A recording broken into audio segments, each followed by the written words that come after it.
Bonjour, je suis Adel Benadj, consultant Sage. Je vais vous présenter Sage on Cloud Comptabilité, les fonctionnalités de la comptabilité générale.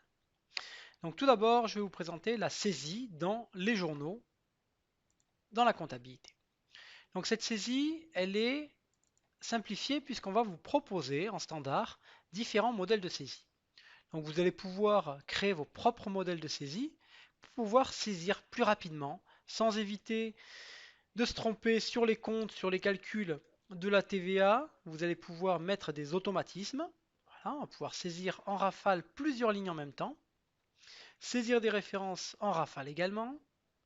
Saisir un montant avec le calcul de la TVA. Et impacter, vous voyez, très rapidement un bloc d'écriture. Donc cette saisie via modèle va vous faire gagner du temps, éviter des erreurs et vous allez bien évidemment pouvoir créer tous vos modèles de saisie. Dans ce bloc d'écriture, je vais vous montrer quelques fonctionnalités qui vont vous faire également gagner du temps sur les travaux d'inventaire. Première fonctionnalité, les documents rattachés.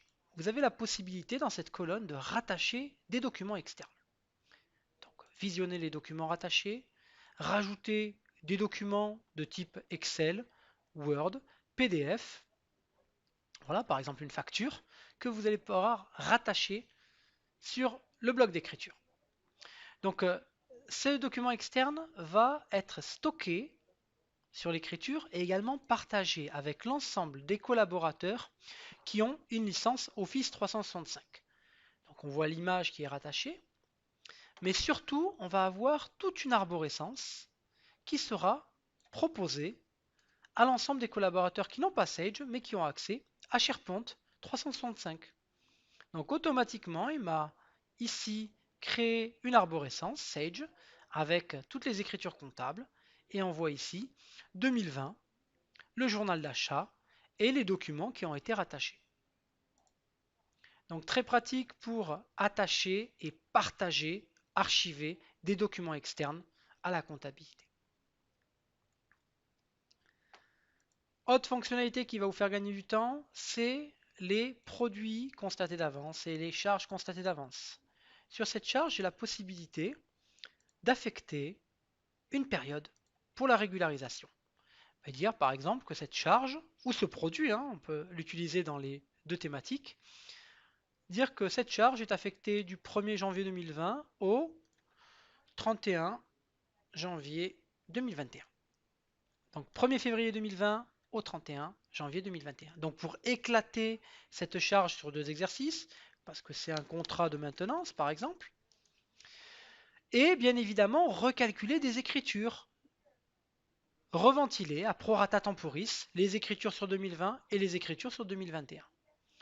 Donc on aura un petit icône sur l'écriture, vous voyez ici un petit calendrier qui va expliquer que cette écriture est flaguée et qu'elle sera ventilée sur les deux exercices ou sur les deux périodes si vous travaillez sur des situations trimestrielles, semestrielles. Saisie avec des modèles, répercussion des écritures sur plusieurs périodes, documents attachés. On a également des fonctionnalités de duplication. Vous pouvez simplement réduire votre journal, ouvrir un deuxième journal, par exemple mars, et déplacer ou copier des écritures. Vous voyez, tout le bloc d'écriture ici, je le sélectionne. Et avec un simple glisser-déposer, drag and drop pour les anglophiles, ici, copier un bloc d'écriture d'un mois sur l'autre. Du journal de février vers le journal de mars. Donc vous voyez, on peut simplement déplacer des blocs ou copier des blocs d'écriture pour gagner en productivité pour des écritures qui se répètent ou des erreurs qu'on peut constater. Donc je vous ai montré de la saisie. On va également avoir des outils pour planifier avec des modèles d'abonnement. Vous pouvez ici créer un abonnement, typiquement pour un loyer, un crédit bail, et le répercuter automatiquement sur un, deux, trois exercices, plusieurs mois, sur une période donnée, et générer avec ces abonnements d'écriture des écritures en rafale, et gagner encore une fois du temps et éviter des erreurs. Autre fonctionnalité que je souhaitais vous présenter, c'est la recherche d'écriture. On peut dans le logiciel rechercher des écritures sur un ou plusieurs journaux, sur un ou plusieurs périodes, exercices, sur un montant précis, sur un numéro de facture précis, et directement faire sa recherche. Donc ça a été très rapide puisqu'on a une base de données Microsoft SQL. On aura toutes nos écritures qui ont été recherchées. On peut dupliquer pour accéder au journal en question et faire des modifications. Et on peut également simplement tout sélectionner, tout copier, aller dans un logiciel Excel, Word, Outlook et tout exporter avec un simple copier-coller. Donc vous avez vu qu'en quelques clics, je peux exporter simplement toute une année d'écriture pour un expert comptable, pour ma holding, pour des contrôles, pour de la consolidation. Donc on aura un export simplifié avec Sage 100 comptabilité.